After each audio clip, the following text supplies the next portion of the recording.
नमस्कार, welcome to my channel. मैं हूं मनीषा।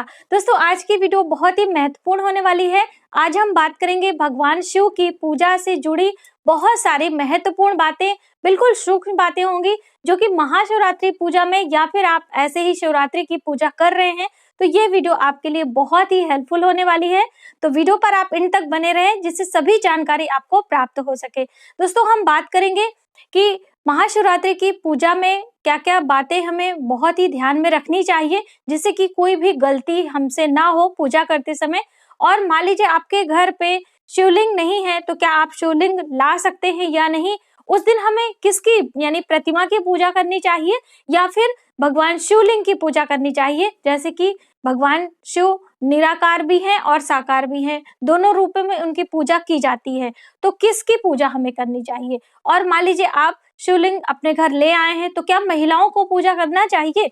और शिवलिंग के ऊपर जो हम प्रसाद चढ़ाते हैं उसे हमें स्वयं ग्रहण करना चाहिए या प्रसाद वितरित करना चाहिए? या फिर आप शिवलिंग की पूजा अपने घर में पंडित पुरोहित बुला के करना चाहते हैं? तो वो इस तरह की बहुत सारी महत्वपूर्ण बातें आज की इस वीडियो में हम आपके साथ शेयर करने वाले हैं।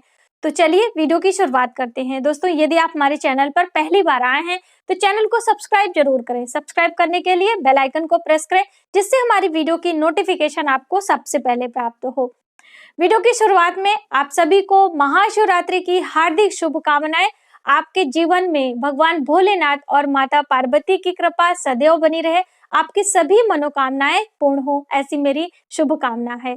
चलिए वीडियो की शुरुआत करते हैं। दोस्तों, हम बात कर रहे हैं शिव पूजा। तो शिव की पूजा अपने आप में बहुत ही महत्वपूर्ण मानी जाती है। प्रतिदिन हम करते हैं या फिर शिवरात्रि, जैसे कि शिवरात्रि प्रति माह आती है, लेकिन जो ये महाशिवरात्रि होती है ये अपने आप में अनंत गुना फल देने वाली होती है। इस दिन भगवान शिव का प्राकट्य हुआ था और ऐसा भी हमें कथाओं से ज्ञात होता है कि इस दिन भगवान भोलेनाथ का विवाह माता पार्वती के साथ हुआ था। तो इस तरह से बहुत ही शुभ दिन माना जाता है महाशिवरात्रि का, जो कि वर्ष 2021 में 11 मार्च को आने वाला है। तो आप विधिवत तरीके से भगवान शिव की आराधना करिए, व्रत उपवास करिए और भगवान शिव का आशीर्वाद प्राप्त करिए। दोस्तों, कुछ एक बातों को आपको जरूर ध्यान में रखना है, जैसे कि आप भगवान शिव की पूजा कहाँ पर करें, घर पे करें या फिर शिवालय जाके करें।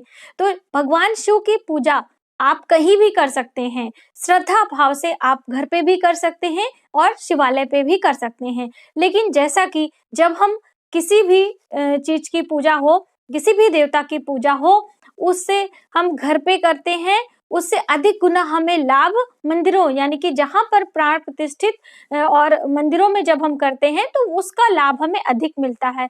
और यदि हम किसी जलाशय यानी कि सरोवर, नदियों के किनारे हम शिवलिंग की प्रतिमा स्वयं से बना के करते हैं या फिर स्थापित शिवलिंग पर करते हैं तो वो अनंत गुना लाभ देता है। तो इसलिए यदि आपके घर के आसपास में कोई भी जो है सरोवर है, जलाशय है, तो आप वहां पे जाके स्नान करें और स्वयं से शिवलिंग बनाकर यदि आप पूजा करते हैं और उसके बाद उसका विसर्जन उसी नदी में करते हैं तो आपको बहुत ही लाभ मिलने वाला है। तो यदि आपसे ये ऐसा हो सकता है तो आप करें।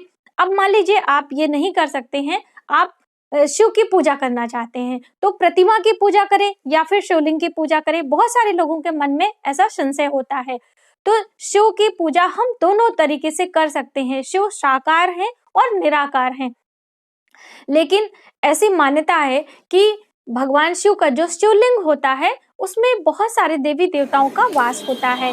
भगवान शिव के शिवलिंग में मूल में यानी कि नीचे वाले भाग में भगवान ब्रह्मा का वास होता है और वहीं मध्य भाग में भगवान विष्णु का और ऊपरी हिस्से में भगवान भोलेनाथ का प्रणव स्वरूप होता है।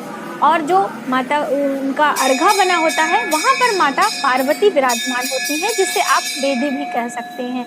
तो इस तरह से इतने देवी देवताओं का पूजन करने का लाभ हमें एक शिवलिंग से प्राप्त होता है।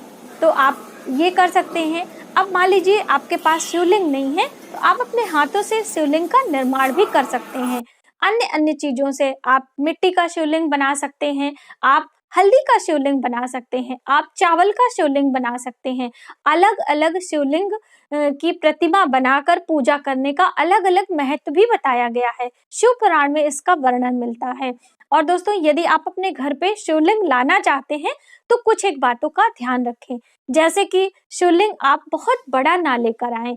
मंदिरों में जो प्राण प्रतिष्ठित शिवलिंग होते हैं उनका आकार कितना भी हो, उसकी कोई भी मापदंड नहीं होता है, लेकिन यदि हम घर पे शिवलिंग रख रहे हैं तो हमें सिर्फ 3 इंच का ही शिवलिंग लेना चाहिए। ये हमारे गृहस्थ के लिए बेहद शुभ माना जाता है।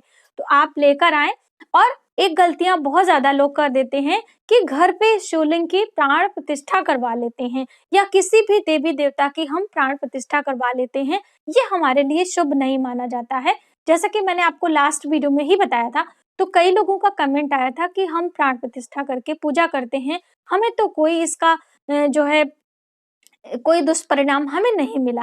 तो देखिए, हमें हमारे जो सनातन धर्म में नियम बताए जाते हैं वो हमारी भलाई के लिए होते हैं, हम मनुष्यों के भलाई के लिए हमारे ऋषि मुनियों ने हमें वो सलाह दी होती है। जैसे कि हम किसी की प्राण प्रतिष्ठा कराते हैं, कहने का अर्थ है कि उनको हम बिल्कुल तरीके से स्थापित कर लेते हैं, यानी कि उनकी पूरी जिम्मेदारी हो जाती है। और हम गृहस्थ में बहुत सारे ऐसे दिन आते हैं जब हम भगवान देवी देवताओं की पूजा नहीं कर पाते हैं। जैसे कि यदि आपके घर में किसी का शोक हो जाता है, किसी का देहांत हो जाता है, या फिर आपके घर में किसी नए बच्चे का आगमन यानी कि बच्चों का जन्म जब आता है, तो सूतक पातक में भी पूजा नहीं की जाती है, ये हमारे लिए शुभ नहीं होता है। या फिर जैसे महिलाएं मासिक धर्म से हो जाती हैं, तो उस समय भी हमें पूजा अर्चना नहीं की जाती है। तो यदि आपने उनकी प्राण प्रतिष्ठा करवाई है तो आपकी जिम्मेदारी बनती है। और आप किसी पंडित पुरोहित को फिर अपने घर बुलाते हैं, सारी चीजें अशुद्ध होती हैं, फिर हम कैसे उनका पूजा अर्चना कर सकते हैं। तो इसीलिए गृहस्थ में मना किया जाता है कि आप प्राण प्रतिष्ठा ना कराएं, और ना ही बिल्कुल फिक्स चीजें आप रखवाएं, क्योंकि जब हम अचल प्रतिमा रखते हैं तो उसकी भी हमें सेवा अर्चना बिल्कुल प्रतिदिन सुबह शाम आप करें तो ही हमारे लिए शुभकारी होता है, वरना उसका जो प्रतिफल होता है वह हमारे लिए शुभ नहीं होता है। इसीलिए हमारे ऋषि मुनियों ने हमें मना किया है कि और बिना प्राण प्रतिष्ठा के आप अपने घर में शिवलिंग रखें। और शिवलिंग रखते समय किन किन बातों का ध्यान रखना है कि आपको बिल्कुल बंद घर में, यानी कि आप अपने पूजा मंदिर को बिल्कुल लॉक करके ना रखें।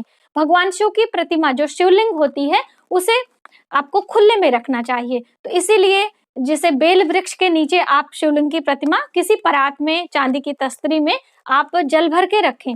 और मान लीजिए शिवलिंग ला रहे हैं तो भी आपको एक चीज और ध्यान रखना है कि पूरे परिवार के साथ में आपको वहां पर, जैसे कि माता पार्वती, भगवान गणेश, कार्तिकेय जी, नंदी जी, और जो गले में सर्पों की माला होती है, बहुत सारे लोग शिवलिंग ला लेते हैं लेकिन वो जो सर्प होते हैं वह उनकी आकृति नहीं बनी होती है। तो इन छोटी छोटी बातों का आप जरूर ध्यान रखिएगा यदि आप अपने घर पे शिवलिंग पहली बार लेकर आ रहे हैं तो इस तरह से आप पूरे परिवार के साथ शिवलिंग की स्थापना करें। जब हमारे घर में रुद्राभिषेक वगैरह होता है तो जो हमारे पुरोहित होते हैं वो पूरे परिवार की रचना करते हैं, यानी कि मिट्टी से जो प्रतिमाएं बनाई जाती हैं उसमें माता पार्वती, भगवान गणेश और नंदीश्वर सभी रहते हैं। और उसके बाद सबकी हम पहले षोडोपचार द्वारा या पंचोपचार द्वारा पूजन करते हैं। उसके बाद जो रुद्राष्टाध्यायी मंत्र होते हैं उनसे उनका जलाभिषेक करते हैं, यानी कि अलग अलग चीजों से अभिषेक किया जाता है। तो इस तरह से अभिषेक की या फिर पूजा की विधि होती है, वह आप ध्यान में रखें। अब महत्वपूर्ण बात कि मान लीजिए शिवलिंग के ऊपर आपने कोई भी चीजें अर्पित करी हैं तो क्या हमें वो प्रसाद ग्रहण करना चाहिए कि नहीं। तो सूक्ष्म भाषा में ही आप समझें कि शिवलिंग के ऊपर चढ़ाया हुआ प्रसाद हमें नहीं ग्रहण करना चाहिए, वो पंडित पुरोहित के लिए होता है, यानी कि जो संन्यास धारण कर चुके हैं या जो ब्रह्मचर्य का पालन करते हैं, या फिर जो औघड़दानी लोग होते हैं, जैसे कि अघोरी जिसे आप कह सकते हैं, वह लोग उस प्रसाद को ग्रहण कर सकते हैं। लेकिन वहीं पर जो वेदी पे प्रसाद चढ़ाया जाता है वो आप परिवार के लोग या फिर जो पुरोहित होते हैं वह ग्रहण करते हैं और प्रसाद स्वरूप हमें देते हैं और हम पूरे परिवार से उसे ग्रहण कर सकते हैं। तो इस तरह से ये प्रक्रिया होती है प्रसाद ग्रहण करने की।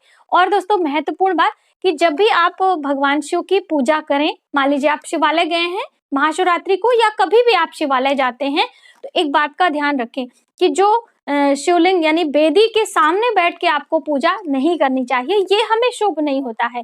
आप हमेशा, जैसे कि शिवलिंग उत्तर दिशा की तरफ रहता है, यानी कि उसका जो वेदी होता है, उसका जो जलाशय, जल का निकासी होता है, वो उत्तर दिशा की तरफ ही होता है।